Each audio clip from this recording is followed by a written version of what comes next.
ఆత్మీయులైన ప్రేక్షకులకు నమస్కారం. నా పేరు డాక్టర్ చిరుమామిళ్ళ మురళీ మనోహర్. ఆయుర్వేద సంహిత ఈ కార్యక్రమానికి మీకందరికీ స్వాగతం.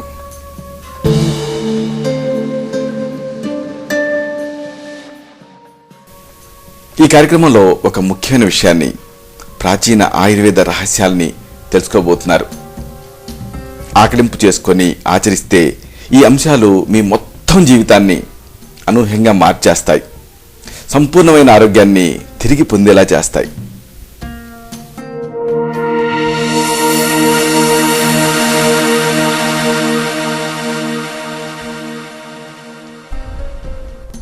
సన్ బర్న్ ఎండ తాగిడి చర్మం నల్లబడ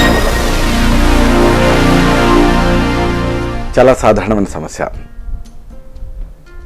చలికాలం, వర్షాకాలం, ఎండాకాలం అని కాకుండా అన్ని వేళల్లో మన దేశవాసులను ఇబ్బంది పెట్టే సమస్య. కాబట్టి దీని గురించి పరిపూర్ణంగా తెలుసుకుందాం.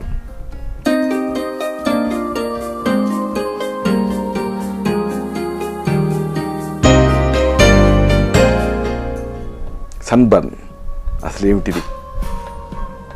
ఎండ వల్ల చర్మం రేగటాన్ని సన్బర్న్ అంటారు. అంటే సూర్యకిరణాల ప్రభావానికి మన చర్మం కాలటం. దీంట్లో ఎండ తాకిడికి చర్మం కమలటం కానీ, లేదా బొబ్బలెక్కటం కానీ, ఇలాగ ఏదైనా జరగచ్చు. సన్బర్న్ లక్షణాలు ఎండ తాకిడికి గురైన వెంటనే కనిపించవు. 1 లేదా 2 రోజుల తర్వాత మొదలవుతాయి. 1 వారం పాటు కొనసాగుతాయి. సూర్యకిరణాల తాకిడితో స్కిన్ క్యాన్సర్లు వచ్చేటువంటి అవకాశం ఉంటుంది. కాబట్టి చర్మంలో ఉండేటటువంటి మెలనిన్ అనే వర్ణకారక పదార్థం ఏం చేస్తుంది? సూర్యకిరణాల లోపల ఉండేటటువంటి అతి నీలలోహిత కిరణాలని అడ్డుకుంటుంది. ఈ అడ్డుకునే నేపథ్యంలో చర్మం నల్లగా మారుతుంది. వైద్య భాషలో దీన్ని ఫోటో సెన్సిటివిటీ అంటాం. తెల్లగా ఉండే వాళ్ళల్లో, అంటే తెల్లని చర్మం కలిగినటువంటి వాళ్ళల్లో ఈ సన్బర్న్ వచ్చే అవకాశం ఎక్కువ. అలాగే బాగా ఎక్కువగా తరచుగా ఎండ తాకిడికి గురయ్యే వాళ్ళలో కూడా చర్మం త్వరగా ముడతలు పడుతుంది. అంటే ఫోటో ఏజింగ్ అనేది జరుగుతుంది. ఈ ముడతలు అనేవి మామూలు వృద్ధాప్యపు ముడతల్లా కాకుండా చాలా లోతుగా, చాలా ప్రస్ఫుటంగా తయారవుతాయి. ఈ సందర్భంగా అతి నీల లోహిత కిరణాల గురించి మనం కొంచెం తెలుసుకోవాలి.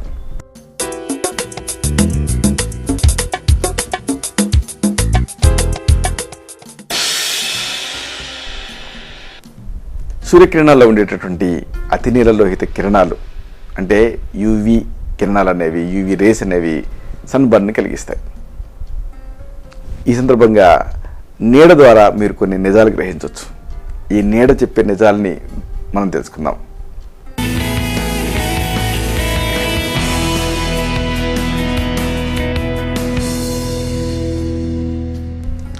మీ నీడ మీకంటే పొడుగ్గా కనిపిస్తూ ఉంటే యూవీ కిరణాలు, అంటే అల్ట్రావైలెట్ రేస్ తాలూకు తీక్ష్ణత తక్కువగా ఉన్నట్టు అర్థం. ఒకవేళ మీ నీడ అనేది పొట్టిగా కనిపిస్తుంది అనుకోండి, అప్పుడు వీటి తీవ్రత ఎక్కువగా ఉన్నట్టు మీరు అనుకోవచ్చు. అసలు ఈ అల్ట్రావైలెట్ రేస్ అనేవి, యూవీ కిరణాలు అనేవి 2 రకాలు. 1 యూవీఏ, 2 యూవీబి. కొద్దిగా జాగ్రత్తగా వింటే దీంట్లో ఉండేటటువంటి టెక్నికాలిటీ మీకు అర్థమవుతుంది. యూవీఏ కిరణాలు, వీటికి కొన్ని ప్రత్యేకమైన లక్షణాలు ఉంటాయి. ఇవి కిటికీ అద్దాల నుంచి చొచ్చుకు వెళ్ళగలుగుతాయి.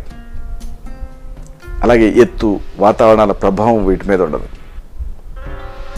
కాలం, ఋతువులు, వీటికి ఈ యూవీఏ కిరణాలకు సంబంధం ఉండదు. అంటే ఏడాది పొడుగునా ఇవి ఉంటూనే ఉంటాయి. ఇవి సూర్యకిరణాల్లో 5% ఉంటాయి. చర్మం లోపలికి ఇవి లోతుగా చొచ్చుకు వెళ్తాయి. స్కిన్ క్యాన్సర్, ముఖ్యంగా మెలనోమాని కలిగించే అవకాశం ఉంది. అంటే ఇవి మెలనోమాని కలిగించే రిస్క్ ఉంది. సన్ స్క్రీన్ లోషన్లు వీటిని పూర్తిగా అడ్డుకోలేవు. ఇదంతా యూవీఏ కిరణాల గురించి. మరి యూవీబి కిరణాలు, అంటే అల్ట్రావైలెట్ రేస్ బి కిరణాలు, ఇవి కిటికీ అద్దాల నుంచి లోపలికి రాలేవు. చర్మం పైపైన ప్రభావం చూపిస్తాయి. చర్మాన్ని నలబడేలా చేస్తాయి యూవీబి రేస్ అనేవి. అలాగే చర్మం పైన ముడతలను కలిగిస్తాయి. కంట్లో ఉండేటువంటి కటకాన్ని అపారదర్శకంగా మారుస్తాయి. క్యాటరాక్ట్కి ఈ యూవీబీ కిరణాలు అనేవి కారణం అవుతాయి. అందుకే ఎండలో తిరిగే వాళ్ళకి త్వరగా క్యాటరాక్ట్ వస్తుంది. శరీరం డి విటమిన్ని తయారు చేసుకునేలాగా ఈ యూవీబీ కిరణాలు అనేవి హెల్ప్ చేస్తాయి. కాలానుగుణంగా వీటి తీక్ష్ణత మారుతూ ఉంటుంది. అంటే ఎండాకాలం తీక్ష్ణంగా ఉంటాయి, చలికాలం కొద్ది స్థాయిలో ఉంటాయి. ఇక రోజుని తీసుకుంటే రోజులో మధ్యాహ్నం వీటి తీవ్రత తీక్ష్ణంగా ఉంటుంది. యూవీబీ కిరణాల తీక్ష్ణత ఉదయం సాయంత్రం వీటి తీక్ష్ణత కాస్త తక్కువ ఉంటుంది. సముద్ర మట్టం నుంచి ఎత్తుకి వెళ్లే కొద్దీ వీటి తీక్ష్ణత పెరుగుతుంది. భూమధ్య రేఖ వైపు వెళ్లే కొద్దీ వీటి తీక్ష్ణత పెరుగుతుంది. సూర్యకిరణాల్లో 0.5% ఉంటాయి ఇవి. సన్ స్క్రీన్ లోషన్లు చాలా వరకు ఈ యూవీబీ కిరణాన్ని అడ్డుకోగలుగుతాయి. సరే, మరి సన్ బర్న్ ఎలా కలుగుతుంది? సన్ బర్న్ కలిగే విధానం ఏమిటి? ఇది తెలుసుకుందాం.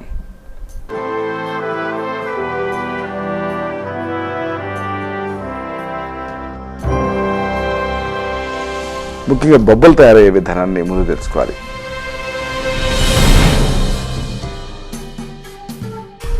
ఎండ వల్ల చర్మం ఎర్రగా మారుతుంది, బొబ్బ కడుతుంది. కొన్ని రోజులకి మృత కణాలు తయారవుతాయి, పులుసుల కింద తయారై ఊడిపోతూ ఉంటాయి. అతి నీలలోహిత కిరణాలు చర్మపు బయట పొరల్లో ఉండేటువంటి కణాలను నాశనం చేస్తాయి. దీంతో ఏం జరుగుతుంది? కేశాల్లాగా పల్చగా కేశ సాదృశ్యమైనటువంటి రక్తనాళాలు దెబ్బతింటాయి. దీంతో కొంత ద్రవాంశం రక్తనాళాల నుంచి లీక్ అవుతుంది. ఇలాగా ఈ బొబ్బలు అనేవి తయారవుతాయి. మరి ఎలర్జీ ఎలా వస్తుంది? ఎలర్జీ వచ్చే విధానం ఏమిటి? ఇది తెలుసుకుందాం.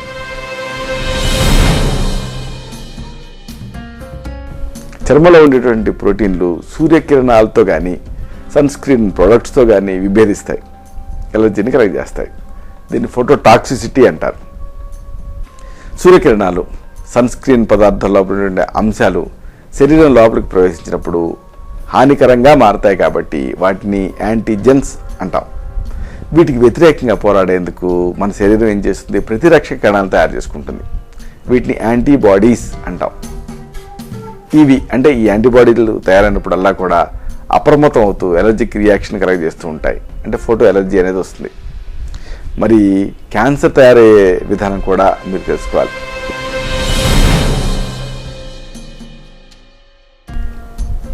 అతి నీలలోహిత కిరణాల తీక్ష్ణత కారణంగా కణాలు ప్రోటీన్ పదార్థాన్ని తయారు చేసుకోలేవు. కణాల్లో ఉండేటువంటి డిఎన్ఏ అనే జన్యు పదార్థం నాశనం అవుతుంది. దీంతో కొన్ని కణాలు అదుపు తప్పుతాయి, క్యాన్సర్ కణాల కింద మారతాయి. ఇదే మెలనోమా. ఈ సన్ స్క్రీన్ ముఖ్యంగా ఈ సన్ స్క్రీన్ వాడిన వాళ్ళల్లో ఈ స్కిన్ క్యాన్సర్లో వచ్చేటువంటి రిస్క్ చాలా ఎక్కువ. స్కిన్ క్యాన్సర్లలో చాలా రకాలు ఉన్నాయి. స్కిన్ క్యాన్సర్లు ప్రధానంగా 3 రకాలు. Basal cell carcinoma 1, squamous cell carcinoma 2, melanoma అనేది 3. బేసల్ సెల్ కార్సినోమా అనేది చర్మపు పై పొరల్లో స్టార్ట్ అవుతుంది. సరైన సమయంలో గుర్తించి చికిత్స తీసుకుంటే పూర్తిగా నయం అవుతుంది. తల, ముఖం, మెడ, వీపు, ఛాతీ, భుజాలు ఈ భాగాల్లో అంటే ఎండ తాకిడికి గురయ్యే భాగాల్లో ఎక్కువగా ఇది వస్తూ ఉంటుంది. తెల్లగా ఉండే వాళ్ళల్లో అంటే తెల్లని చర్మం ఉండే వాళ్ళలో ఇది ఎక్కువగా కనిపిస్తుంది. నల్లగా ఉండే వాళ్ళల్లో అంటే నల్లని మేనిఛాయి ఉండే వాళ్ళలో ఇది అంతగా కనిపించదు. దీని తత్వం నెమ్మదిగా పెరుగుతుంది. సాధారణంగా పక్క కణజాలాల లోపలికి ఇది వ్యాపించదు. అంటే మెటాస్టాసిస్ అనేది జరగదు. చుట్టానికి చిన్న మాంసపు ముద్దలాగా ముట్టుకుంటే రక్తం కారుతూ తిరిగి చిక్కు కొడుతూ ఉంటుంది. ఇక స్క్వామస్ సెల్ కార్సినోమా ఇది పెద్దగా పెరుగుతుంది. లింఫ్ గ్రంథుల లోపలికి వ్యాపిస్తుంది. చూడటానికి స్థిరంగా మాంసపు ముద్దలాగా గట్టిగా పులుసులు రాలుతూ రక్తాన్ని స్రవిస్తూ ఎప్పటికీ మానకుండా చెక్కు కట్టకుండా ఉంటుంది. మెలనోమా అనేది 3వది, చాలా తీవ్రమైంది, ప్రమాదకరమైంది. పక్క కణజాలాలు ఉంటాయి, వీటి లోపలికి కానీ లేదా లింఫ్ గ్రంథుల లోపలికి కానీ ఇది వ్యాపిస్తుంది. చర్మం పైన ఉండేటువంటి పుట్టుమచ్చలు కానీ లేదా ఇతర మచ్చలు కానీ మెలనోమా కింద మారచ్చు. మచ్చ రంగు, పరిమాణం, ఆకృతి, అంచు ఇలాంటి వాటిలో మార్పు కనిపిస్తుంది. రక్తం కారుతుంది, చెక్కు కట్టుతుంది, మచ్చపైన చర్మం పొరలుగా ఊడిపోతూ ఉంటుంది, దురద ఉంటుంది, మంట ఉంటుంది, పుండు తయారవుతూ ఉంటుంది. ఈ లక్షణాలు కనిపిస్తాయి. సరే, మరి సన్ బర్న్ లక్షణాలు ఏమిటి? వీటి తెలుసుకుందాం.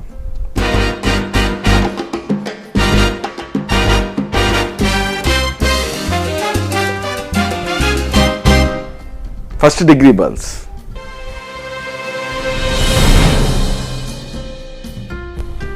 చర్మం బయట పొర మాత్రమే సూర్యకిరణాల తాకిడికి గురవుతుంది. దీంట్లో ఫస్ట్ డిగ్రీ బర్న్స్లో చర్మం ఎర్రగా కములుతుంది, ముట్టుకుంటే మంటగా నొప్పిగా అనిపిస్తుంది.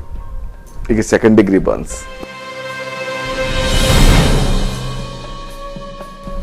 నొప్పి ఉంటుంది, ఎరుపుదనాలు ఉంటాయి, వీటితో పాటు వాపు కూడా కనిపిస్తుంది, బొబ్బలు తయారవుతాయి. ఇక ఎలర్జిక్ రియాక్షన్, దీని గురించి కూడా మీరు తెలుసుకోవాలి.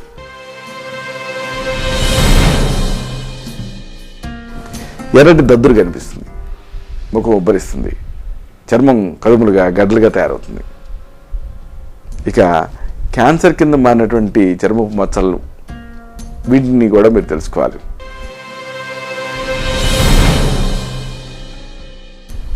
ఎసిమెట్రీ అంటే సగభాగం ఒక రంగులో, రెండో సగభాగం మరో రంగులో ఉంటాయి. ఇక బోర్డర్ ఇర్రెగ్యులారిటీ.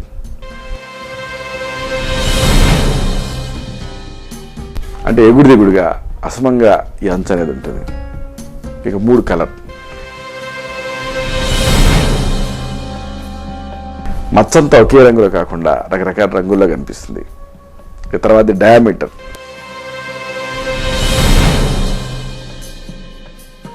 మచ్చ వైశాల్యం లేదా చుట్టుకొలత అనేది 6 మిల్లీమీటర్లకు, అంటే దాదాపుగా చింతపిక్క సైజుకి మించి పెరుగుతుంది. సరే, మరి ఈ సన్ బర్న్ వల్ల కళ్ళకు కూడా హాని జరుగుతుంది. అలాంటప్పుడు ఎలాంటి లక్షణాలు కనిపిస్తాయి? వీటిని కూడా తెలుసుకోవాలి.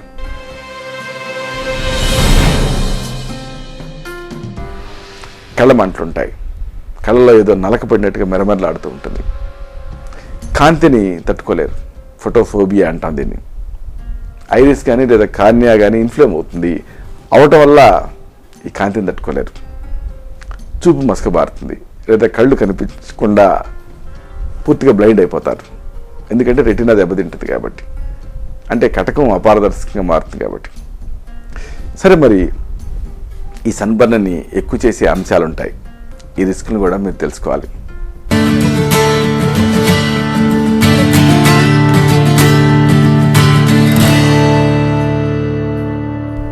ముఖ్యంగా చెప్పాల్సింది పగటిపూట సమయం గురించి. ఉదయం 10 గంటల నుంచి మధ్యాహ్నం 3 గంటల వరకు సూర్యకిరణాల్లో అతి నీలలోహిత కిరణాలు ఎక్కువగా ఉంటాయి. ఒకవేళ ఆకాశం మేఘావృతం ఉన్నప్పటికీ అతి నీలలోహిత కిరణాలు వస్తూనే ఉంటాయి, ప్రసరిస్తూనే ఉంటాయి. సూర్యకిరణాలను ప్రతిఫలించే ఉపరితలాలు కూడా ఒక రిస్క్.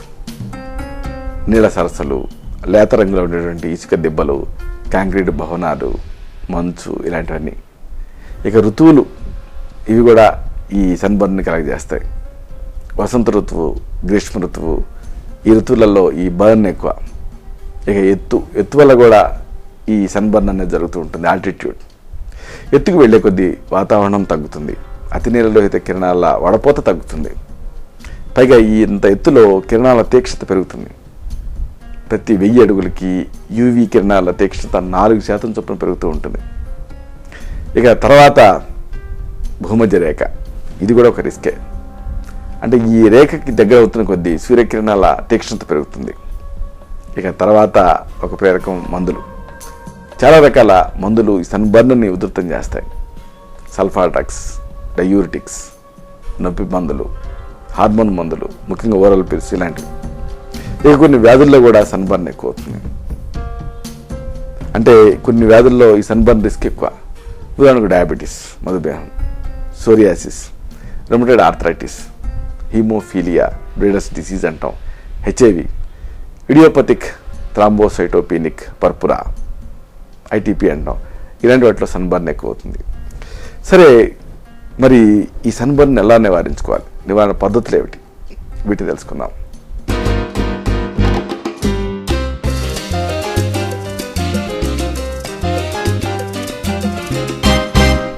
చర్మాన్ని ఎండకి గురి చేయకండి. 15 నిమిషాలకు మించి ఎండలో గడపకండి. అలవాటు లేకుండా అసలు గడపకూడదు. చర్మాన్ని కప్పేలాగా లేత రంగు ఉండేటువంటి మందపాటి కాటన్ దుస్తులు ధరించండి.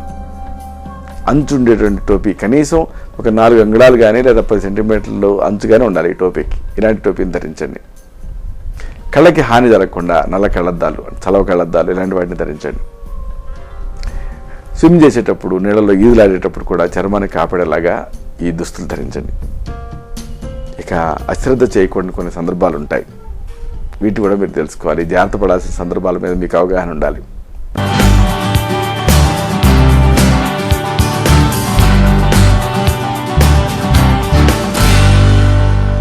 ముఖ్యంగా వయసు 6 సంవత్సరాలు లోపు ఉండటం లేదా 60 దాటడం ఇది ఒక రిస్క్. కాబట్టి ఇలాంటి వాళ్ళకి సన్బర్న్ అయ్యే రిస్క్ ఎక్కువ. ఇక హార్మోన్ల తేడాలు కూడా, అంటే గర్భధారణ, గర్భ నిరోధక మాత్రల వాడకం, అలాగే సన్బర్న్ కలిగినటువంటి పూర్వపు ఇతివృత్తం ఉండటం ఇది కూడా ఒక ముఖ్యమైన రిస్కే. ఇంతకుముందు ఎండ వల్ల ఫోటో సెన్సిటివిటీ వచ్చి ఉంటే అప్పుడు ఈ సమస్య వస్తూ ఉంటుంది.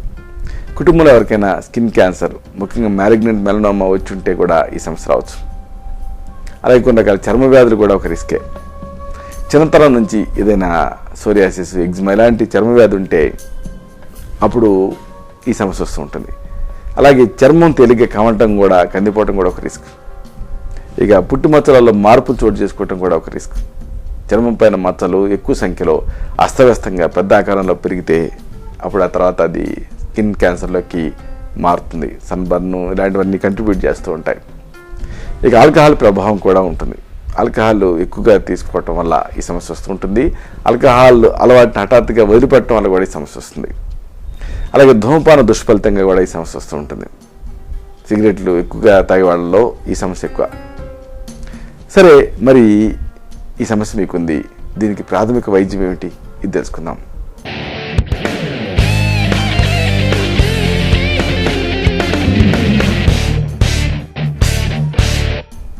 చర్మం కమిలిందనుకోండి, మీరు కొన్ని జాగ్రత్తలు తీసుకోవాలి.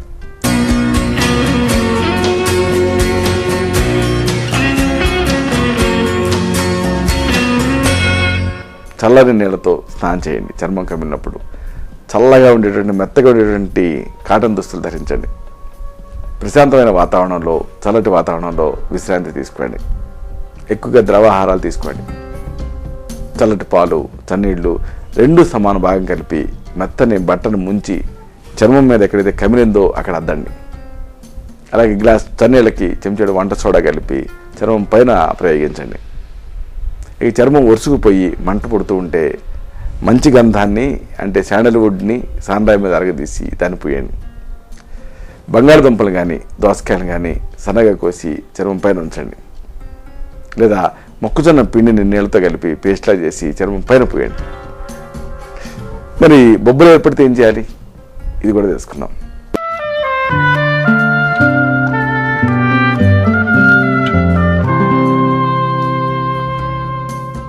బొబ్బల్ని చితపకండి, వాటంతటా అవి తగ్గిపోతే మంచిది. బొబ్బల వల్ల ఇబ్బంది లేకుండా, ఈ బొబ్బలు ఇబ్బంది పెట్టకుండా, ఒరుసుకుపోకుండా ఉన్నంత వరకు దేంతోని ఈ బొబ్బల్ని కప్పొద్దు. ఒకవేళ ఒరుసుకుపోయి ఇబ్బంది పెడుతున్నాయనుకోండి, అప్పుడు బ్యాండేజ్ గుడ్డని వదులుగా కప్పి స్టిక్కింగ్ టేప్ను వేయచ్చు. టేప్ను మరీ గట్టిగా చుట్టకండి. గట్టిగా చుట్టే ఏం జరుగుతుంది, వాపు తయారైనప్పుడు రక్తం ఆగిపోయి తిమ్మిర్లు, మంట ఇలాంటివి వస్తాయి. ఇన్ఫెక్షన్ లక్షణాలు ఉన్నాయేమో చూడాలి. అంటే వాపు, నొప్పి, ఎరుపుతనం, వేడి, చీము, గ్రంథుల వాపు, జ్వరం, చలి ఇలాంటివి. అప్పుడు మరింత జాగ్రత్త పడాలి. ఒకవేళ బొబ్బలు పగిలాయనుకోండి, అపరిశుభ్రమైన చేతి వేళ్ళతో ముట్టుకోకండి. త్రిఫల కషాయంతో బొబ్బలు ఎక్కడైతే ఏర్పడ్డాయో ఆ భాగాన్ని కడగండి. తడిని పొడిగుడ్డతో అద్దండి తప్పితే రుద్దకండి. ఒకవేళ బొబ్బలపై ఉండేటువంటి చర్మం, చీము, మృత కణాలు ఇలాంటి వాటితో నిండిపోయింది అనుకోండి, తొలగించడానికి పరిశుభ్రమైన కత్తెరని స్టెరిలైజ్ చేసి వాడచ్చు. గాయం త్వరగా మండటానికి పైపోతగా జాత్యాధికృతం కానీ లేదా శతధౌతకృతం కానీ ఇలాంటి వాడు. గాయం పైన బ్యాండేజీ గుడ్డని వదులుగా కప్పి స్టిక్కింగ్ టేప్ అతికించండి. బ్యాండేజీ తడిగా మారుతున్నంతకాలం దాన్ని తరచుగా ఈ బ్యాండేజీని మారుస్తుండండి. ఒకవేళ దురదగా ఉందనుకోండి, వంట సోడాని ఒక చెంచాడు తీసుకొని ఒక గ్లాస్ నీళ్ళలో కలిపి ఒక కాటన్ ముంచి దాన్ని ప్రయోగించండి. అవసరమైతే కానుగ గింజల పేస్ట్, దీన్ని కూడా అంటే కానుగ గింజని మెత్తగా నూరి పేస్టా చేసి పైపోత కింద వాడచ్చు. సన్బర్న్ ఉన్నప్పుడు, బొబ్బలు తయారైనప్పుడు. రాత్రిపూట నిద్రలో బొబ్బల్ని గీరుకోకుండా వాళ్ళని కొరచగా కత్తిరించుకోండి. పిల్లలైతే చేతులకి బ్యాండేజ్ చుట్టండి. ఇలాగే ఈ అన్ని జాగ్రత్తలు తీసుకుంటే ఈ సన్బర్న్ మిమ్మల్ని ఇబ్బంది పెట్టదు. ఒకవేళ ఈ పాటికే సన్బర్న్ నుండి మీరు ఇబ్బంది పడుతూ ఉంటే దీనికి చక్కని ఆయుర్వేద చికిత్సలు ఉన్నాయి. వీటిని మీ నాడిని బట్టి, మీ వ్యక్తిగత తత్వాన్ని బట్టి, తగిన పచ్చాపత్యాలతో, తగిన జాగ్రత్తలతో, తగిన సూచనలతో ఈ మెడిసిన్స్ని సూచించాల్సి ఉంటుంది. కాబట్టి ఇంతకు ముందు మీకు ఏమన్నా సమస్యలు ఉన్నాయా, షుగర్ ఇలాంటివి ఉన్నాయా, అనుబంధంగా థైరాయిడ్ ఇలాంటివి ఉన్నాయా, ఒకవేళ ఉంటే ఇలాంటి మొత్తం రికార్డుతో వచ్చి కలిస్తే అప్పుడు వీటన్నిటిని క్రోడీకరించి మీకు మాత్రమే ప్రత్యేకమైనటువంటి ఔషధాలని, పత్యాపత్యాలని, అలాగే ఇతర సూచనలు చేయాల్సి ఉంటుంది.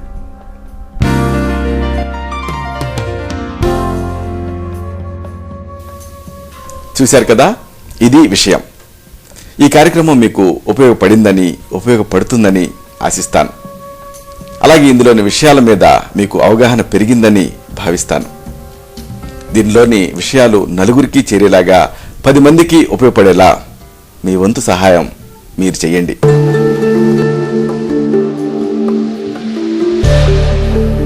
మళ్ళీ ఇదే కార్యక్రమంలో మనం కలుసుకున్నప్పుడు ఇలాంటి మరొక ఆసక్తికరమైన అంశాన్ని తెలుసుకుందాం.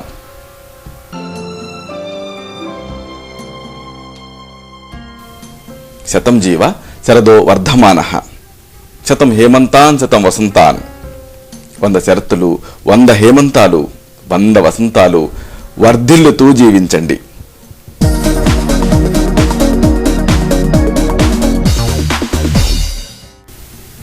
శుభం. డాక్టర్ చిరుమామిళ్ళ మురళీ మనోహర్, ఎండి, ఆయుర్వేదం, రక్ష ఆయుర్వేదిక్ సెంటర్, సార్ది studios road, opposite state home, Ameerpet, Hyderabad 73. Phone 9177445454.